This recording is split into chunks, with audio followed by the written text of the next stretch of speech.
Just want to, introduce Erik Davidson. He's a professor at Baylor, many titles: chief economic advisor at Inspire Investing, chief investment officer, executive vice president, Wells Fargo Private Bank. As a co-founder, he's an author, he's a doctor, he's a CFA charter holder, CTFA, media commentator. Last but not least, the behavioral scientist who's done a lot of research on how folks kind of get in their own way around making their investment decisions. Great. Yeah, wonderful to be with you. Yes, thank you. And then I just, kind of to paint a positive picture here, I shot you that quick email about just if we can go through maybe all of the things that can go wrong currently, statistically probable, not anything too, crazy, but just given the crossroads of where we are at historically and economically, I'd love to hear a little bit about your take on, what sort of things we would want to try to eliminate as far as like a risk perspective. And if we could look at what is a realistic nightmare scenario, what really bad things could happen that we need to be aware of. Sure, great. Yeah, thank you. And it's always good, I think, to kind of look at the pluses and the minuses, or in this case, the minuses and the pluses.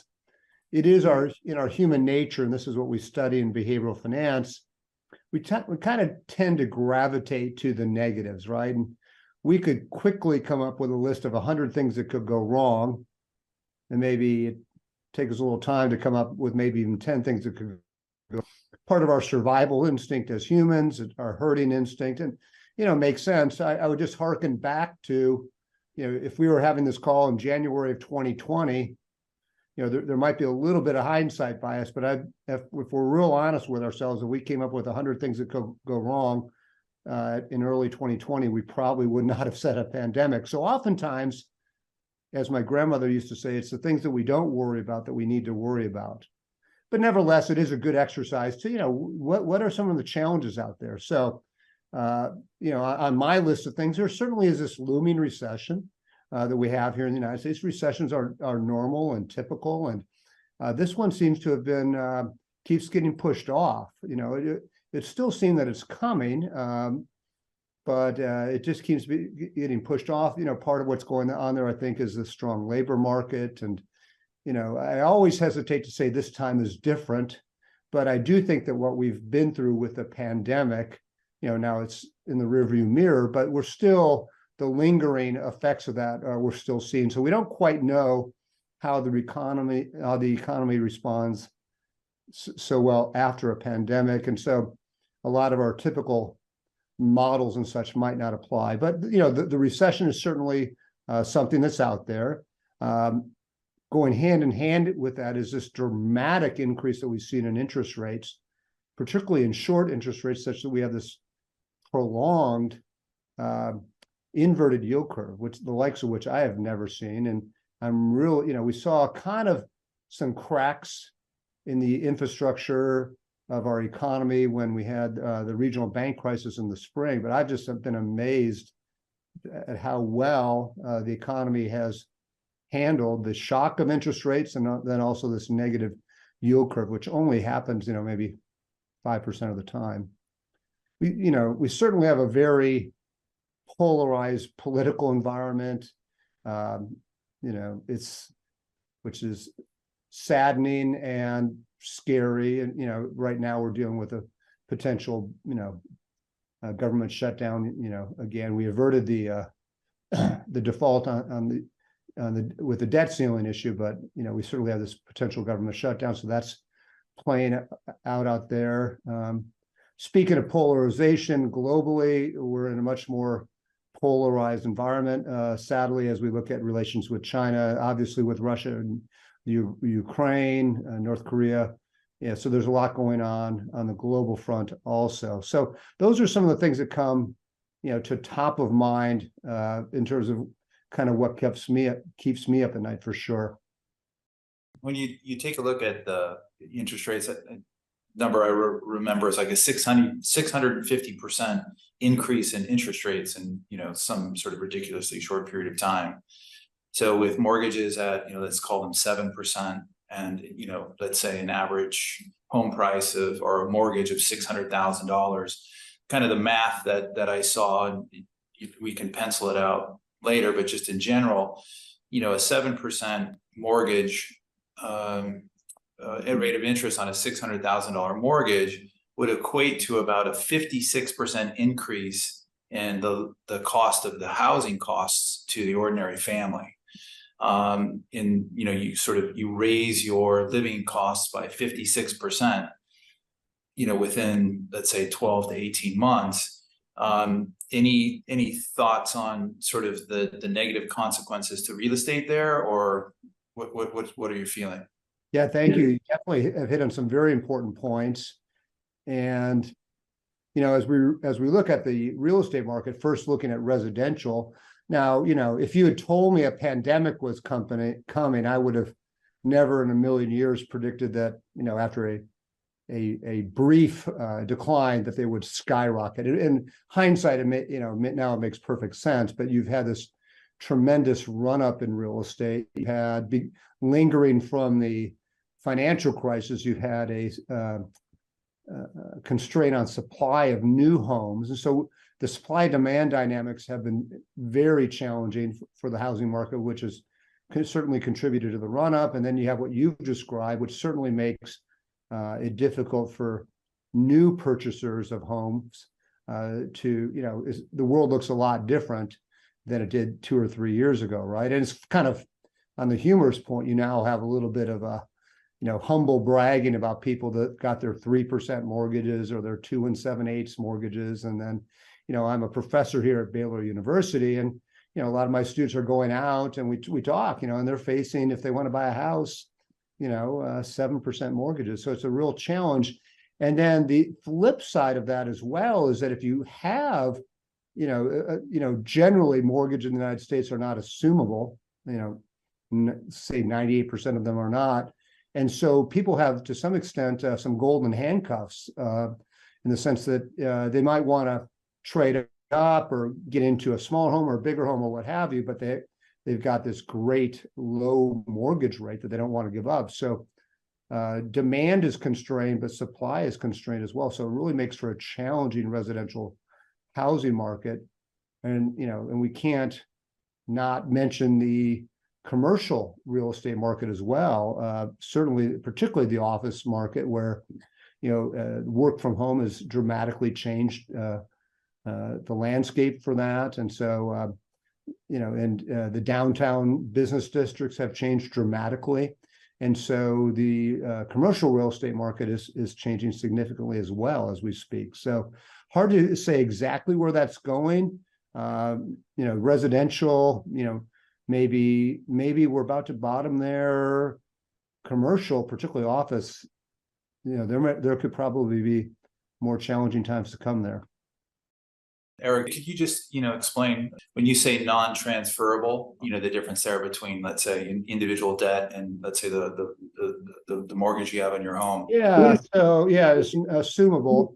Sorry. Yeah, and I used to trade mortgage and asset-backed securities.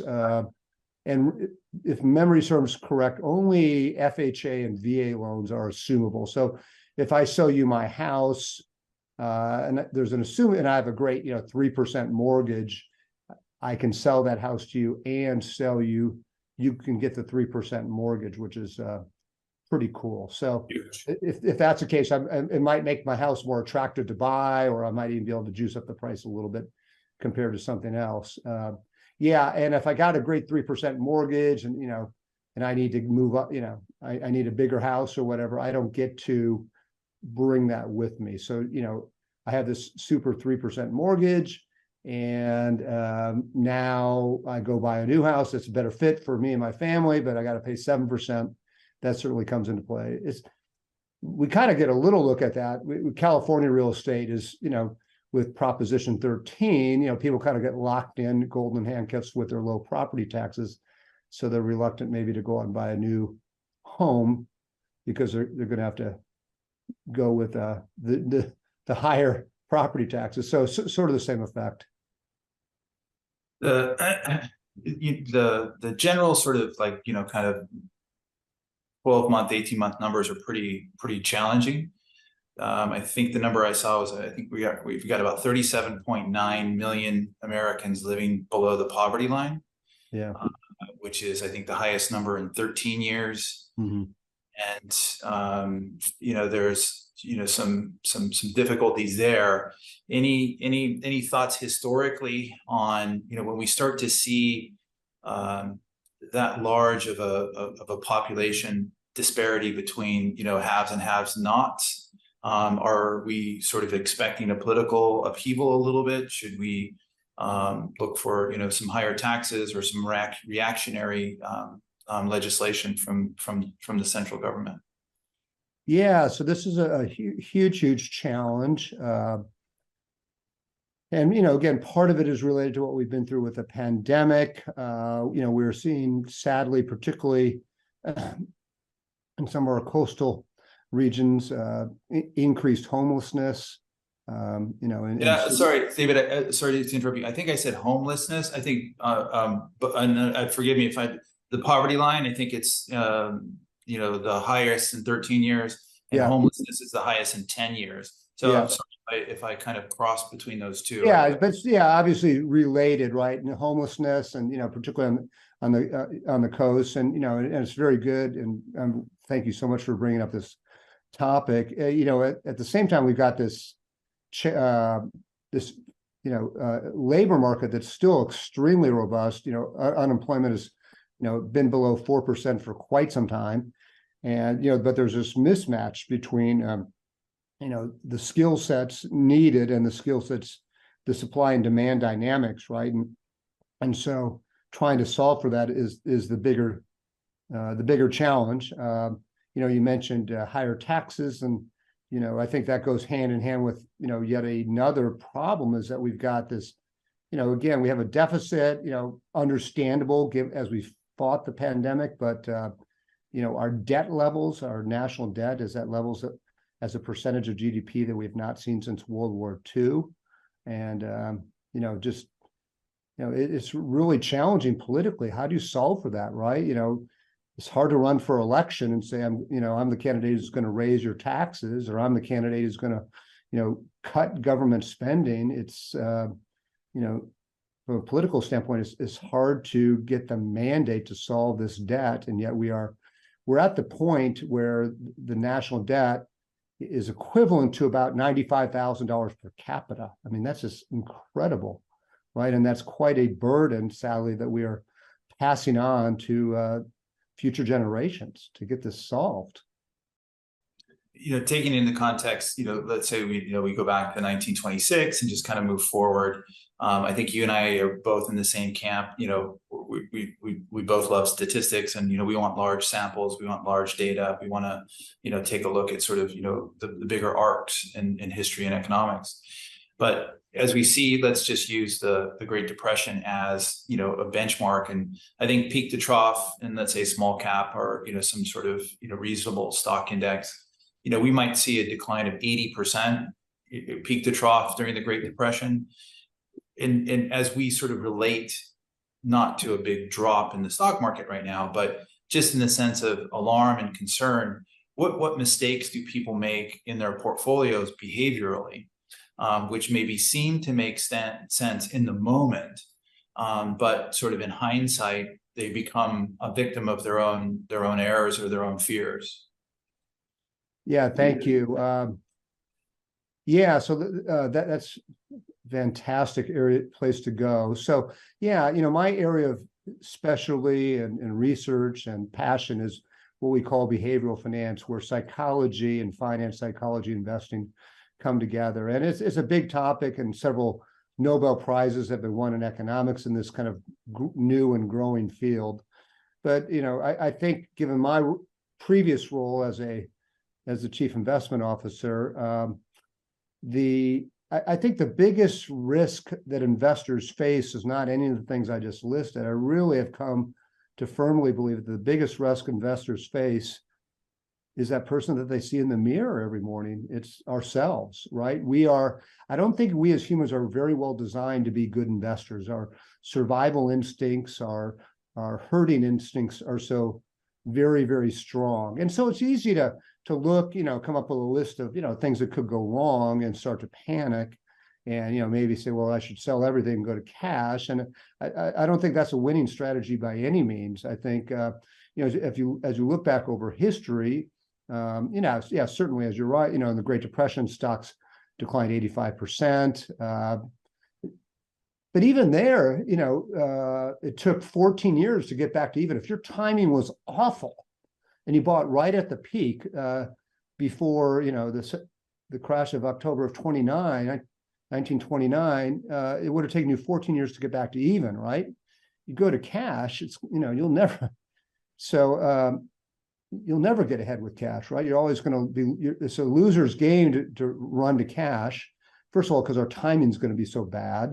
And second of all, because, you're going to lose out to inflation and taxes. So, for most people, the financial crisis is a good marker. And their stock market lost 57%, right? But if you have a well-diversified portfolio with some stocks and some bonds and you didn't lose 57%. Maybe you lost 33% or, 25%, right? Now, no one's excited about losing only 25 or 33%, but you actually got back to even relatively quickly, right? And so, I just, time and time again, the important thing is for investors to be focused on their goals, right? And if your goals are measured in years, decades, or generations, which most, private client investors are, try not to focus on what's happening day to day, week to week, month to month. I like to say, listen to your heart and then do the exact opposite is probably the best strategy, right? Our heart is not well designed as an investment strategy. So if our heart's telling us to panic or if our heart's telling us to get greedy, usually the best strategy is to do the opposite. In light of sort of like the kind of the recent events, I'd love to get your opinion. I'm a mean reversionist. So those 80% declines represent, a huge opportunity. And it gets, very, very, I think, difficult for clients to understand. My bonds are down, my stocks are down. It's February, 2023. And Dave is saying, let's sell some of those insured California tax-free municipal bonds for a loss and roll over and maybe take a little bit of an increased percentage in our equity portfolio with stocks being down, gross stocks down 70% to a certain extent. And then we can, reallocate and rebalance in the midst of this, just, let's say, freezing fear. Yeah. Yeah, making money in investments is really very, very simple. Difficult to execute, but very simple. You want to buy low and sell high, right? Or you can sell high and buy low. The best systematic way to ensure that you buy low and sell high or sell high and buy low is through rebalancing, just as you've described, right? So I liken it to going in to get a haircut on a regular basis, right? You never go in and say, take it all off. You go and say, hey, trim a little off, right? And, in the situation you described, it's not like, oh, let's get completely out of bonds and go all into stock, but no, trim back a little on the bonds, which have done better or less worse than the equities, and put them into these equities that, are down quite a bit, right? So I think, that's the strategy that you want to employ. I'm kind of the camp that conservative allocation is a bit relative. Mm-hmm. And I like to liken it to the economic weather. It's very similar. It's cyclical. It's somewhat predictable, but sort of random in its sort of larger events. And then, adjusting, let's say for clients that are looking for a conservative portfolio, they want to retire or they just retired, or they have a lot of money that they've gotten through some sort of equity stock fund or distribution, and they want to protect it. when they do retire, they want to not lose it, but certainly they want to be able to finance their lifestyle. As we look at our current conditions, would you tweak a conservative portfolio right now, or said another way, how low in equities would you go just in general on a most conservative portfolio, and what would you recommend as far as a blend that would be defined as conservative? Yeah, I think you've really put it well. I mean, you can be conservative, but you should have an aggressive portfolio because maybe you're 25, right? And you can be aggressive, but maybe have a conservative portfolio because you're 75, right? So a lot of it depends. I mean, for those of you that are golfers, it's like, your club selection, right? You're going to choose a different club when you're on the tee box as opposed to when you're, 50 yards out from the pin, right? And you can choose to be aggressive at the time or not, but your club selection, your investment strategy really will be determined on where you are now and where it is you want to get to. And so, and then you take into account conditions. Which way is the wind blowing, right? Where's the water? Where are the trees? All that sort of thing comes into play. Likewise, if you're going to be on the conservative side these days, which might mean, 50% stocks, maybe 40% stocks, I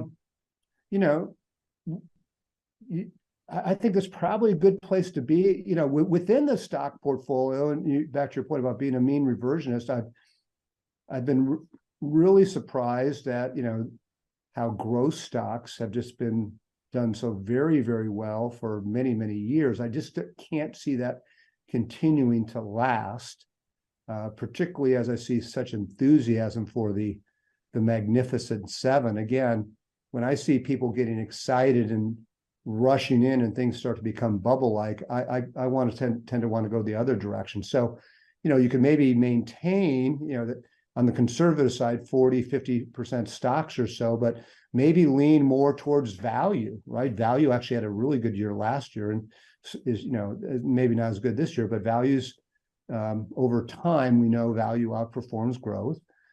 Small cap, which has lagged unfortunately for many, many years, is another place where you might have a little bit more safety to look to just because of valuations and the underperformance over for some time. And then international as well. International and emerging market over time should and has outperformed, the developed U.S. market, but it's lagged for some time. And, unless something dramatically has changed, you would expect these markets that have some very good demographics, some very good growth rates, and some extremely attractive valuations, maybe to be more of a safe harbor versus, going all in on large company U.S. stocks. And then also, bonds, for the past many years, you've almost had to hold your nose. You knew you had to hold bonds because they provide the ballast to the portfolio, but you're almost guaranteed to lose because the yields were so low. Well, now you can, have that diversified portfolio and actually get some decent yields. So bonds are actually going to positively contribute to your portfolio. I look at, treasury bonds, north of 4, maybe north of 5 on the short end. I look at, corporate, investment grade corporates, almost approaching 6%. Get into the high yield market, you're 8% or more. So finally, there's actually some income to be found in fixed income investing. My thoughts are that there's a lot more value in, individual stocks and individual bonds. Nothing against mutual funds. I mean, they serve their purpose, ETFs as well. And, I'm much more versed in how mutual funds are run. I do tend to believe that if I can't figure out what's in something, then I need to kind of take a pass on it. Mutual funds give us a pretty good look, except when we get into the funds of funds of funds. Yeah. ETFs, I find, it's still a little bit unclear to me, sort of the regulatory, superstructure of who's in charge and how is it being counted and those sorts of things. I do like them for, in and outs and for specific purposes. But, when we look at, let's say, a conservative portfolio, given, let's say, the overall trend and our, price point of commodities in general, is that something that you would add a sliver into a conservative portfolio of the commodities, or and do you subdivide your commodities into their sections, like maybe energy or gold or financials or something to that effect, or just in general commodities? Yes. So first of all, let me add on to your good statements about individual securities. I'm a big fan of ETFs, mutual funds. You get broad diversification and such, but your point is very well taken. I really do like what you can get to with individual securities, particularly with a taxable account. So if you own individual securities and something goes at a loss, you get to harvest that loss. That has real tax dollar advantages, right? And take for example, if you have a stock that's down and you still believe in the stock, you can get back into it after 30 days, or you can buy, sell one airline stock, buy another airline stock, but you can harvest that loss. It doesn't mean you're throwing in the towel on that investment, but harvest the loss. And on the flip side, with the gains, I love to, look through my highly appreciated stock and use those to fund my charitable giving, right? So that's really, really powerful. So a big fan of individual securities and the flexibility that gives you. But to your point about commodities are tough. You have energy, you have metals, you have the agricultural commodities. And I always tell my students, it's like, I would never invest in commodities on a standalone basis, right? They don't have any income. Stocks have dividends, bonds have coupons, real estate pays rent, but commodities don't have that income. As a matter of fact, when you really look at it, there's effectively negative income because you have to store it, you have to protect it, all that sort of stuff. So commodities on a standalone basis don't make sense at all. But when you put them into a well-diversified portfolio, I liken it to my use of Tabasco. I love Tabasco. I put it on my vegetables, I put it on my eggs, but I would never have a bowl of Tabasco. But you have it as a part of a well-diversified portfolio. It can really enhance the portfolio's expected risk and expected return, particularly when you need it. So in 2022, it was really tough, right? Bonds were down, stocks were down, but commodities were up, right?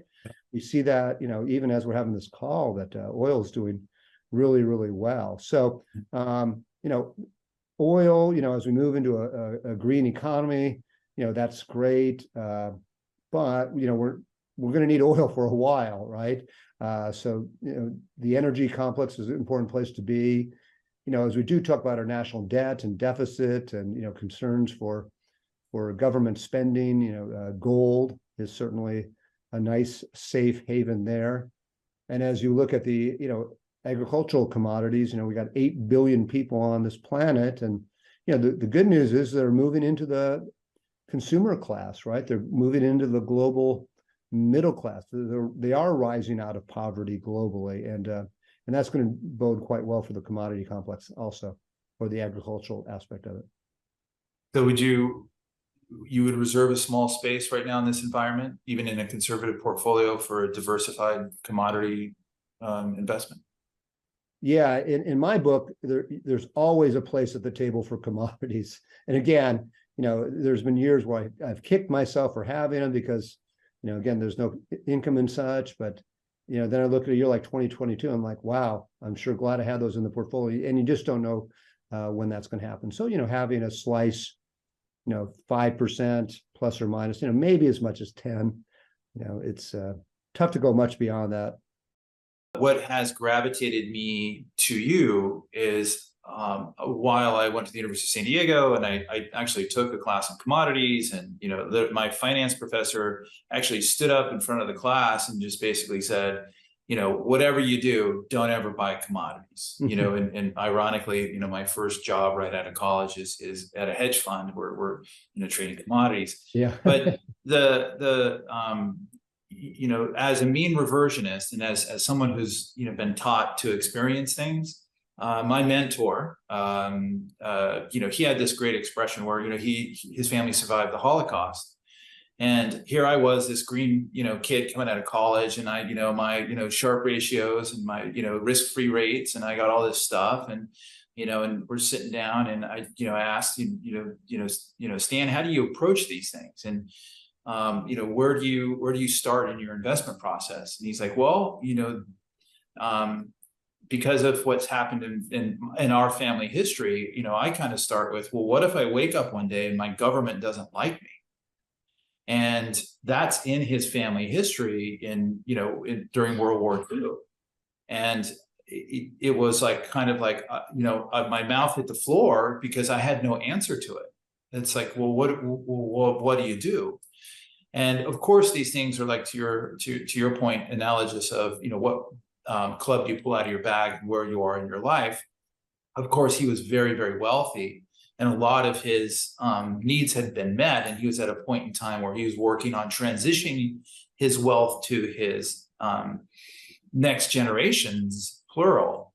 So, he was thinking really far down the road. And so that's kind of where I was coming from. And every time I heard you speak, you would talk to things that were about the economic weather, about history, and in your intertwining history and those sorts of things. And when I think I told you we were in St. Louis, I believe, and you were giving your presentation, and you were making this observation about how low commodity prices were. This is well before the pandemic. And I believe it was corn. I've got the slide somewhere, but we were like at, decades low, in corn. And it was just, and not that corn is this great monster thing to invest in, but rather, they're not going to give corn away. And you're just made this sort of observation of how historically low this is, and it's worth a little something. And I circled back with you, what a precursor that was. Like, here I'm looking for things that are sort of historically low in value.